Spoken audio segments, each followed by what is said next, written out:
ഇന്ന് സാധിച്ചു. അൽഹംദുലില്ലാഹ്, സന്തോഷം.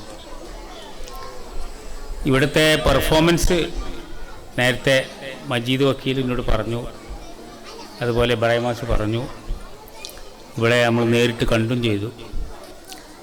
ഒരു വ്യതിരക്തത, മറ്റ് സ്കൂളുകളിൽ നിന്നുള്ള ഒരു വ്യതിരക്തത ഇവിടെ അനുഭവപ്പെടുന്നുണ്ട്. കുട്ടികളെ ചെറുപ്പം മുതൽക്ക് തന്നെ നമ്മൾ എങ്ങനെയാണ് വളർത്തേണ്ടത് എന്നുള്ളത് നമ്മുടെ സ്കൂൾ അധികൃതർ കാര്യമായി മനസ്സിലാക്കുകയും അതിനനുസരിച്ചുള്ള ചിട്ടവട്ടങ്ങൾ ഈ കലാലയത്തിൽ, ഈ സ്കൂളിൽ അല്ലെങ്കിൽ ഈ നഴ്സറിയിൽ ഏർപ്പെടുത്തിയിട്ടുണ്ട് എന്നുള്ളത് വളരെ സന്തോഷമാണ്. അതിലെടുത്തു പറയാവുന്നത് പരിശുദ്ധ ഖുർആന് പ്രാമുഖ്യം നൽകിക്കൊണ്ടുള്ള പാഠ്യപദ്ധതിയാണ് ഇവിടെ ഏർപ്പെടുത്തിയിട്ടുള്ളതെന്നാണ്. 3 വർഷം ഇവിടെ പഠിക്കുമ്പോൾ ചുരുങ്ങിയത് ഒരു ജുസ്എങ്കിലും മനഃപ്പാഠമാക്കും, 2 പ്രാവശ്യം തന്നെയെങ്കിലും ഖത്ം തീർക്കും എന്നുള്ള ഒരു അഭിമാനപരമായ ഒരു വാർത്തയാണ് എനിക്കറിയാൻ സാധിച്ചത്. വളരെ സന്തോഷമുണ്ട്. ഇങ്ങനൊരു സിലബസിൽ ഈ സ്കൂള് നമ്മുടെ നാട്ടിൽ കൊണ്ടുവന്ന അതിൻ്റെ ബന്ധപ്പെട്ട ആളുകളെ ഞാൻ അഭിനന്ദിക്കാൻ ഈ അവസരം ഉപയോഗപ്പെടുത്തുകയാണ്. നമുക്കറിയാം, പരിശുദ്ധ ഖുർആൻ നമ്മുടെ എല്ലാമാണ്. നമ്മുടെ മാഗ്ന കാർട്ടയാണ്, നമ്മുടെ കോൺസ്റ്റിറ്റ്യൂഷനാണ്, നമ്മുടെ ജീവിതചര്യയാണ്.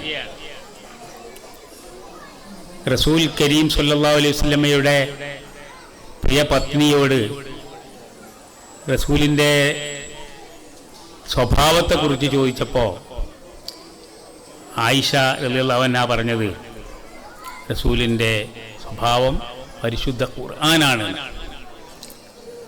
പരിശുദ്ധ ഖുർആനാണ് നമുക്ക് ജീവിതത്തിൽ എല്ലാ നിലക്കും അനുകരിക്കാൻ പറ്റിയ ഒരു ഗ്രന്ഥമെന്ന് പറയുന്നത്. അത് അല്ലാഹുവിൽ നിന്ന് അവതീർണമായതാണ്. അത് എന്തിനു വേണ്ടി അവതീർണമായത് എന്ന് പരിശുദ്ധ ഖുർആനിൽ തന്നെ പറയുന്നുണ്ട്. ഉഖ്രിജത്ത് ലിന്നാസ് മിനൽ ളുലുമാത്തി ഇലന്നൂർ. ഇത് ഇറക്കിയത് മാനവകുലത്തെ അന്ധകാരത്തിൽ നിന്ന് പ്രകാശത്തിലേക്ക് നയിക്കുന്നതിന് വേണ്ടിയിട്ടാണ് എന്നാണ് പരിശുദ്ധ ഖുർആൻ വിശേഷിപ്പിച്ചിട്ടുള്ളത്. അപ്പൊ അന്ധകാരത്തിൽ നിന്ന്, ഇരുട്ടിൽ നിന്ന് വെളിച്ചത്തിലേക്ക് മാനവകുലത്തെ, മുസ്ലിങ്ങളെ എന്നല്ല പറഞ്ഞത്, നയിക്കുന്നതിന് വേണ്ടിയിട്ടാണ് പരിശുദ്ധ ഖുർആൻ ഇറങ്ങിയതെങ്കിൽ ആ പരിശുദ്ധ ഖുർആൻ പഠിക്കലും അതനുസരിച്ച് ജീവിക്കലും ഓരോ വിശ്വാസിയുടെയും നിർബന്ധമായ കർത്തവ്യമാണ്. അതിനു വേണ്ടിയാണ് ഭൂലോകത്ത് നമുക്ക് ജന്മം നൽകിയിട്ടുള്ളത്. അള്ളാഹുവിനെ ആരാധിക്കാൻ വേണ്ടിയാണ് നമ്മളെ ഇങ്ങോട്ട് സൃഷ്ടിച്ചു വിട്ടിട്ടുള്ളത് എന്ന് നാം പഠിപ്പിച്ചിട്ടുണ്ട്. അപ്പം ആരാധന എന്ന് പറയുന്നത്, നമ്മുടെ ജീവിതം എന്ന് പറയുന്നത് ഖുർആൻ അടിസ്ഥാനമാക്കിയാണ്. എല്ലാറ്റിനും ഖുർആനാണ് അടിസ്ഥാനം. അപ്പം പരിശുദ്ധ ഖുർആൻ വളരെ പ്രാധാന്യത്തോടുകൂടി പഠിപ്പിക്കുന്ന ഒരു കലാലയമാണ് ഈ കലാലയം എന്നതിൽ വളരെ സന്തോഷമുണ്ട്. നമുക്കറിയാം, ഇന്നത്തെ കുട്ടികൾ നമ്മുടെ കയ്യിൽ നിന്ന് വേർപെട്ടു പോയിക്കൊണ്ടിരിക്കുകയാണ്. ന്യൂജൻ എന്നൊരു പേരിലാണ് നമ്മുടെ കുട്ടികൾ ഇന്ന് പോയിക്കൊണ്ടിരിക്കുന്നത്. New generation. പഴയ ആളുകളൊക്കെ അറിവില്ലാത്തവരും പൊട്ടന്മാരുമാണ്. ഞങ്ങൾ ന്യൂജനാണ് എന്ന് പറയുന്ന ഒരു തലമുറ വളർന്നുകൊണ്ടിരിക്കുന്ന കാലഘട്ടത്തിൽ, പഴമയൊക്കെ തള്ളുന്ന കാലഘട്ടം, പഴമയൊക്കെ നമുക്ക് അനുകരിക്കാൻ പറ്റാത്തതാണ് എന്ന് പറഞ്ഞ് തിരസ്കരിക്കുന്ന ഒരു കാലഘട്ടം, അങ്ങനെയുള്ളൊരു കാലഘട്ടത്തിൽ ആണ് നമ്മൾ വളർന്നുകൊണ്ടിരിക്കുന്നത്. നമ്മൾ പത്രത്തിൽ ന്യൂസ് വായിക്കുന്നുണ്ട്. ഇപ്പോൾ നമ്മൾ നോറ്റ് പോറ്റി വളർത്തുന്ന നമ്മുടെ കുട്ടികൾ പോലും സ്വന്തം മാതാപിതാക്കൾക്കെതിരിൽ തിരിയുന്നത് നമുക്ക് കാണാം. ഇന്നത്തെ പത്രത്തിലും നമ്മൾ കണ്ടു മാതാവിനെ വെട്ടിക്കൊന്ന മകന്റെ കഥ.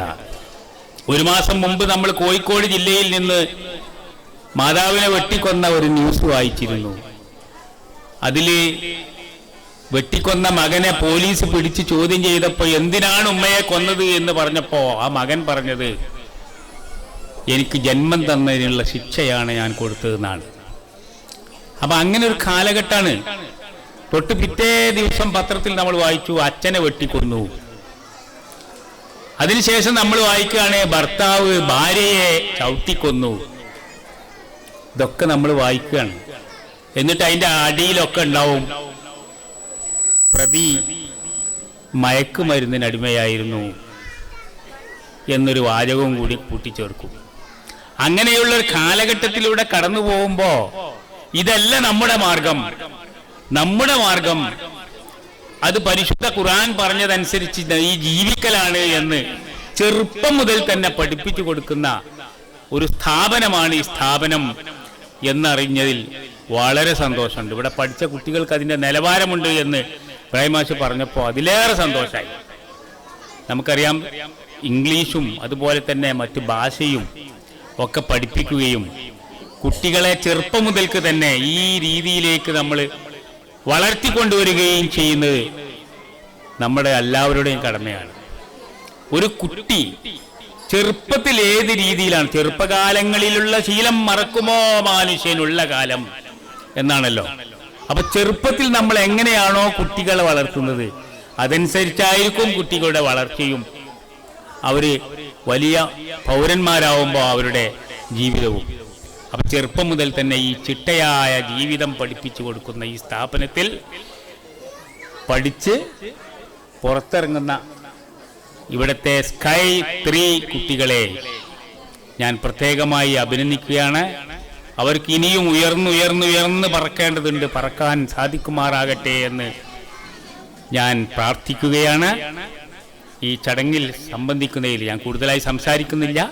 മഗ്‌രിബിന് വാങ്ങി കൊടുക്കാൻ ഏതാനും നിമിഷങ്ങൾ മാത്രമേ ബാക്കിയുള്ളൂ. ഈ ചടങ്ങിൽ എന്നെ ക്ഷണിച്ചതിന് ബന്ധപ്പെട്ട അധികാരികളെ ഞാൻ എൻ്റെ സന്തോഷം ഒരിക്കൽ കൂടി അറിയിക്കുകയാണ്. ഇവിടുത്തെ രക്ഷിതാക്കൾ വളരെ താല്പര്യപൂർവ്വം നമ്മുടെ കുട്ടികളുടെ പരിപാടികൾ കാണാൻ വേണ്ടി ഇവിടെ എത്തിയിരിക്കുകയാണ്. നിങ്ങൾക്കത് ആസ്വദിക്കാം. ഏതായാലും ഒരു ബെസ്റ്റ് സെലക്ഷൻ ആണ് ഈ സ്ഥാപനം എന്നൊരു സർട്ടിഫിക്കറ്റ് നൽകിക്കൊണ്ട് ഞാൻ എൻ്റെ വാക്കുകൾ ഉപസംഹരിക്കുന്നു, ഉദ്ഘാടനം ചെയ്തതായി പ്രഖ്യാപിക്കുന്നു, നിർത്തുന്നു. അസ്സലാമു അലൈക്കും.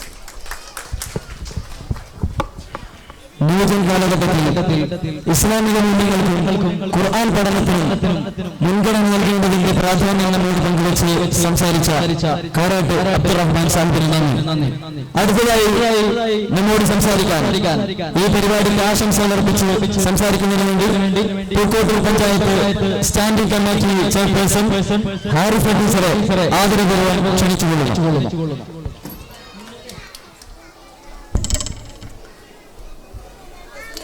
ചടങ്ങിൻ്റെ ഉദ്ഘാടകൻ ബഹുമാനപ്പെട്ട ബ്ലോക്ക് പഞ്ചായത്ത് പ്രസിഡന്റ് കാരാട്ട് അബ്ദുറഹ്മാൻ സാഹിബ്, അതുപോലെ തന്നെ നമ്മുടെ അധ്യക്ഷ സ്ഥാനം അലങ്കരിക്കുന്ന നമ്മുടെ ഇബ്രാഹിം മാസ്റ്റർ, മറ്റു സ്വാഗതം ആശംസിച്ച നമ്മുടെ ഈ സ്ഥാപനത്തിൻ്റെ HM, അതുപോലെ തന്നെ മറ്റു വിശിഷ്ട വ്യക്തിത്വങ്ങളെ, മുന്നിലിരിക്കുന്ന ബഹുമാന്യ വ്യക്തിത്വങ്ങളെ, കുട്ടികളെ, രക്ഷിതാക്കളെ. വൈകിയ വേളയിൽ കൂടുതലൊന്നും സംസാരിക്കുന്നില്ല, എങ്കിലും 1-2 കാര്യങ്ങൾ സൂചിപ്പിക്കാം. ഒരുപാട് പ്രോഗ്രാമിന് ഉദ്ഘാടനത്തിനൊക്കെ പങ്കെടുത്തിട്ടുണ്ടെങ്കിലും നമ്മുടെ ഹെവൻസിൻ്റെ കാര്യത്തിൽ ഒരു പാഠ്യേതര പ്രവർത്തനങ്ങൾ ഏറ്റവും മികവുറ്റ പ്രവർത്തനങ്ങളുമായിട്ടാണ് നമ്മളെ ഹെവൻസ് മുന്നോട്ട് പോകുന്നത്. എന്നും ഇതുപോലത്തെ നല്ല പ്രോഗ്രാമുകൾ കാഴ്ചവെച്ചുകൊണ്ട് മുന്നോട്ട് പോകാൻ നാഥൻ തൗഫീഖ് നൽകട്ടെ എന്ന് പ്രാർത്ഥിക്കുന്നു. അതോടൊപ്പം തന്നെ നമ്മുടെ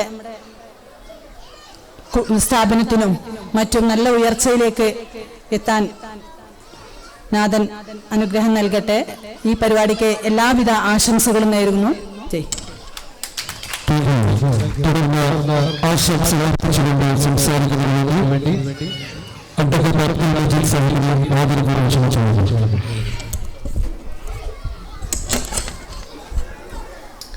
സ്റ്റേജിലും സദസ്സിലുമുള്ള പ്രിയപ്പെട്ട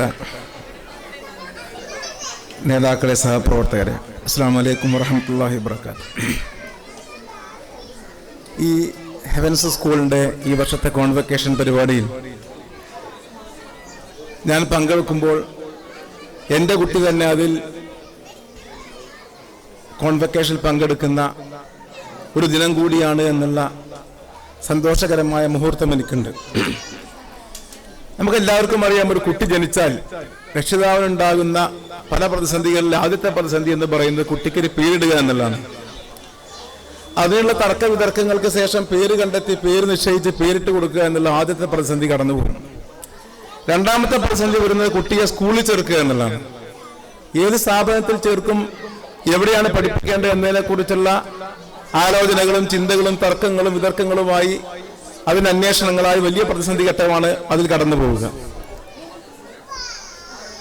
എന്നെ സംബന്ധിച്ചിടത്തോളം ഈ സ്ഥാപനത്തെ കുറിച്ച് കേട്ടപ്പോൾ തന്നെ, എൻ്റെ 2 കുട്ടികളോട് പഠിക്കുന്നുണ്ട്, കേട്ടപ്പോൾ തന്നെ ഇത് നമുക്ക് അനുയോജ്യമായൊരു സംരംഭമാണ്, സ്ഥാപനമാണ്, വിദ്യാലയമാണ് എന്ന് മനസ്സിലാക്കാൻ എനിക്ക് കുറെ ആലോചിക്കൊണ്ട് വന്നിരുന്നില്ല എന്നുള്ളതാണ് സത്യം. അതിലെൻ്റെ കുടുംബം മുഴുവൻ ആ കാര്യത്തിൽ ഒറ്റക്കെട്ടായി ഈ സ്ഥാപനത്തെ തിരഞ്ഞെടുക്കുന്നതിൽ നിലപാട് സ്വീകരിച്ചു എന്നുള്ളതും സന്തോഷകരമായൊരു കാര്യമാണ്. നമുക്കറിയാം, വിദ്യാഭ്യാസ ഘട്ടങ്ങൾ ഒരുപാട് മാറ്റങ്ങൾ കാലങ്ങളായി നടന്നുകൊണ്ടിരിക്കുന്നുണ്ട്. കേരളത്തിലെ പാരമ്പര്യ വിദ്യാഭ്യാസ രംഗത്ത് ആദ്യമായി വന്ന സമൂലമായ മാറ്റം എന്ന് പറയുന്നത് DPEP പദ്ധതി ആവിഷ്കരിക്കുന്ന സമയത്താണ്.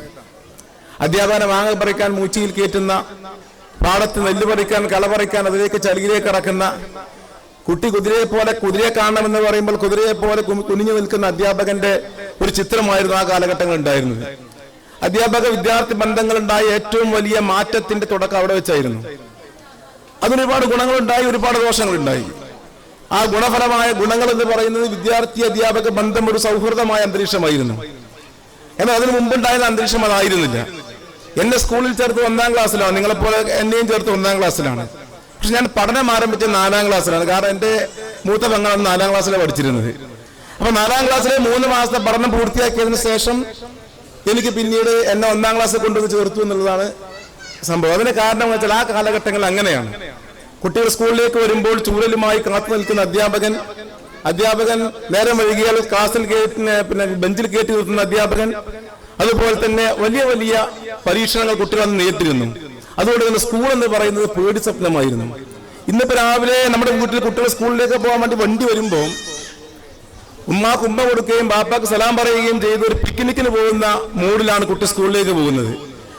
തിരിച്ചു വരണം എന്ന് കുട്ടി ആഗ്രഹിക്കുന്നില്ല. സ്കൂളിൽ ഇനിയും തുടരണം, അവിടെ വൈകുന്നേരം വരെ അവസരം കിട്ടിയെങ്കിലും ആഗ്രഹിക്കുന്ന അന്തരീക്ഷത്തിലേക്ക് ഇന്ന് മാറി. ആ മാറ്റമുണ്ടാക്കിയ ഒരുപാട് ഗുണങ്ങളുണ്ട്. ആ ഗുണങ്ങളിൽ ഏറ്റവും പ്രധാനപ്പെട്ടത് വിദ്യാർത്ഥികളും അധ്യാപകരും തമ്മിലുള്ള ഒരു സൗഹൃദവും അതുപോലെ തന്നെ പഠനം ആസ്വാദികരമായി തീർന്നു എന്നുള്ളതാണ്. അതിനുണ്ടായ ദോഷം എന്ന് പറയുന്നത്, ഒരു അധ്യാപകൻ സ്കൂളിൽ നിന്ന് വീട്ടിലേക്ക് വരുമ്പോൾ, ഒരു കുട്ടിയുടെ വീട്ടിൽ വന്ന ഏതെങ്കിലും ഒരു ആവശ്യത്തിന് അധ്യാപകർ വരുമ്പോൾ ആ അധ്യാപകന്റെ കൂടെ തന്നെ അതേ സോഫയിൽ ഇരിക്കുകയും അധ്യാപകന്റെ മുമ്പിൽ കാലുമടക്കിയിരിക്കാൻ മടിക്കാതിരിക്കുകയും ചെയ്യുന്ന ഒരു വിദ്യാർത്ഥിയെ, സൗഹൃദത്തിന്റെ പരകോടിയിലെത്തിയ വിദ്യാർത്ഥിയെ കൂടി നമ്മൾ കാണുന്നു എന്നുള്ളതാണ്. അത് ബഹുമാനക്കുറവും ആദരവിന്റെ കുറവുമാണ് എന്ന് സ്വയം മനസ്സിലാക്കാൻ കഴിയാത്ത, അല്ലെങ്കിൽ ആ രീതിയിലുള്ള ഒരു ശിക്ഷയിലൂടെ തന്നെ വരേണ്ടതാണ്. ഇന്ന് ശിക്ഷ വളരെ പ്രധാനപ്പെട്ട പ്രശ്നമാണ്. ശിക്ഷ ഒരു കുട്ടി വടിയെടുത്താൽ, നോക്കിയാൽ, ചീത്ത പറഞ്ഞാൽ, വഴക്ക് പറഞ്ഞാൽ പലവിധ കേസുകളാണ്, പലവിധ പ്രശ്നങ്ങളാണ്. അതുകൊണ്ട് ആരും കുട്ടിയെ ശിക്ഷിക്കുന്നില്ല. ശിക്ഷണത്തിന് വേണ്ടിയിട്ട് കുട്ടി തയ്യാറാവാതെ വരുമ്പോൾ സ്വഭാവ ദൂഷ്യം കണ്ടാൽ, വൈകൃതങ്ങൾ കണ്ടാൽ ഉപദേശിക്കുക മാത്രമേ, വാക്കാൽ ഉപദേശം മാത്രം. അതായത് നമ്മൾ ഈമാനിൽ പറയുമല്ലോ, കൈകൊണ്ട് തടയുക, ഇല്ലെങ്കിൽ വാക്കുകൊണ്ട് പ്രതിരോധിക്കുക, അതുമല്ലെങ്കിൽ മനസ്സുകൊണ്ട് വെറുക്കുക എന്ന് പറഞ്ഞില്ലേ. ആ മനസ്സുകൊണ്ട് വെറുക്കാനോ വാക്കുകൊണ്ട് തടയാനോ അല്ലെങ്കിൽ മനസ്സുകൊണ്ട് വെറുക്കാനോ ചെയ്യുന്ന ദുർബലമായ ഈമാനിലേക്ക് ഓരോ അധ്യാപകനെയും എത്തിച്ചു എന്നുള്ളതാണ് ഈ പുതിയ പരിഷ്കരണത്തിന്റെ ഒരു ദൂഷ്യമായിട്ട് വന്നിട്ടുള്ളത്. എന്നിരുന്നാലും ആകത്തുകതിനെ പരിശോധിച്ചാൽ അതിന്റെ ആത്യന്തികമായ ഫലം എന്ന് പറയുന്നത്, വിദ്യാർത്ഥികൾക്ക് പഠനം എന്ന് പറയുന്നത് ഒരു രസകരമായ, അനുഭവിച്ച് പഠിക്കുകയും ആസ്വദിച്ച് ജീവിക്കുകയും ചെയ്യുന്ന ഒരു കാലഘട്ടമായി വിദ്യാലയ കാലഘട്ടം മാറുന്നു എന്നുള്ളതാണ്.